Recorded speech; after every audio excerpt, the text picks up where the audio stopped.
였습니다.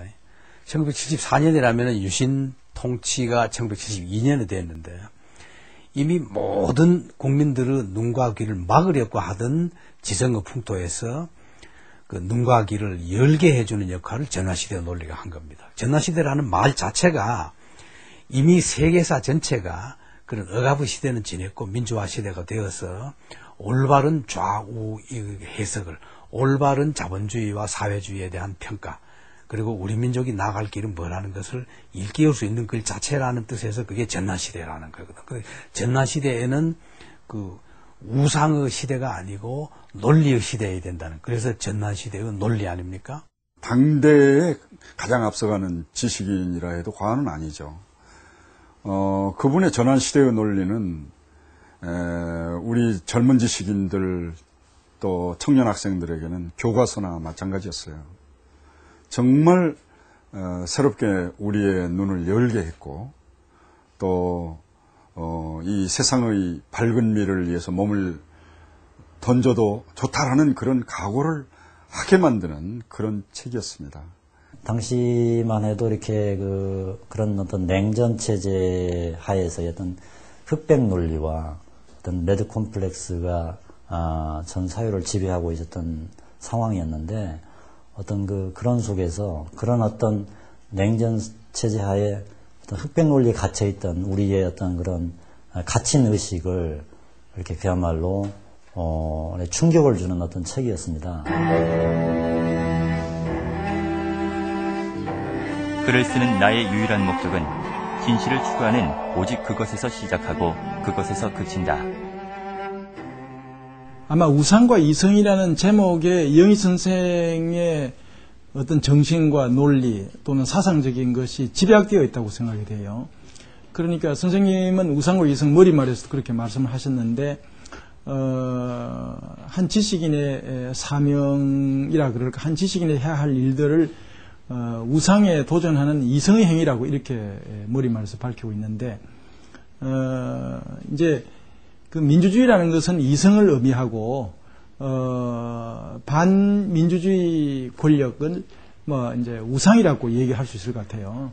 그러니까 이제 유신 독재 권력이라는 것은 그 이성적인 어떤 도저히 이성적인 것으로 볼 수가 없는 것이죠. 이영희 선생님은 이 판매 금지로 인한 그 이 구속은 완전히 만기 그대로 다 살고 나왔다는 거, 이게 또 특별히 각별히 주시할 필요가 있죠.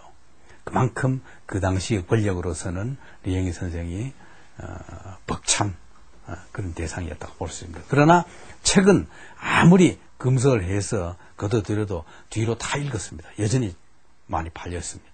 아마도 우상과 이성이 독자들의 반응을 얻지 못했다면 재판에 회부되지도 않고 아마도 검서 조치를 받지도 않았을 겁니다. 그러니까 이제 그 책의 내용이 문제가 아니라 그 책을 둘러싼 어떤 현상, 독자들의 반응, 한 시대의 어떤 정신 구조, 이런 것 때문에 검서가 되는 것이죠. 국가 권력이라고 하는 것이 그 정당성을 상실했잖아요. 정당성을 상실하니까 정당성이 없는 국가 권력이 불온서적이라고 찍으면은 오히려 그게 불온서적이 아니고 역설적으로 이것은 반드시 읽어야 할 교양책이다 라고 하는 효과를 냈습니다. 그러니까 이 군사 독재를 이끌어가는 사람들은 그 효과를 잘 몰랐던 것 같아요. 누르면 된다고 생각했는데 누를수록 그것이 더 많이 번져갔죠. 그 민중과 지식 같은 저 책은 지금 386 세대들이 대학 다닐 때 필독서 중에 하나였을 겁니다. 제가 저자인 제가 그걸 기획했던 것도 아니고 또 그런 목적을 가지고 쓴 것도 아닌데, 결국 군사 정권, 권력의 정당성이 있는 군사 정권이 판매 전략으로 역설적으로 말하면 많이 팔아준 것이 되죠. 역사는 민중을 더욱 존중하는 방향으로 나아가게 될 것이다.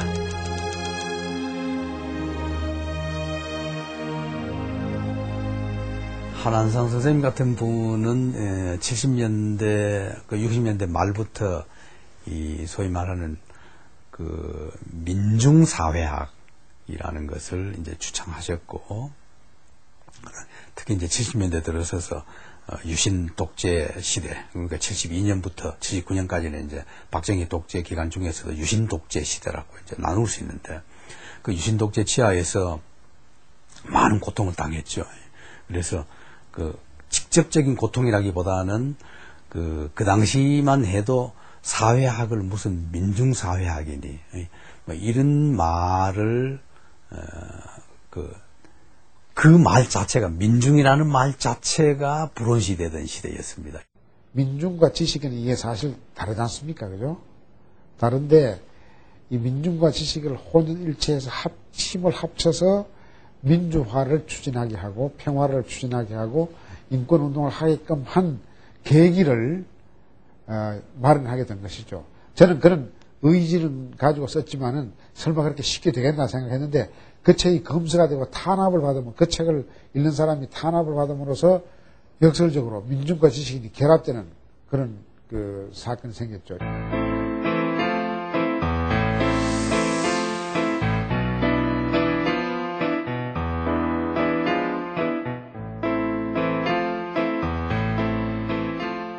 유신헌법이라는 것을 발효시킨 게 당시의 군벌 독재 체제 아니었습니까?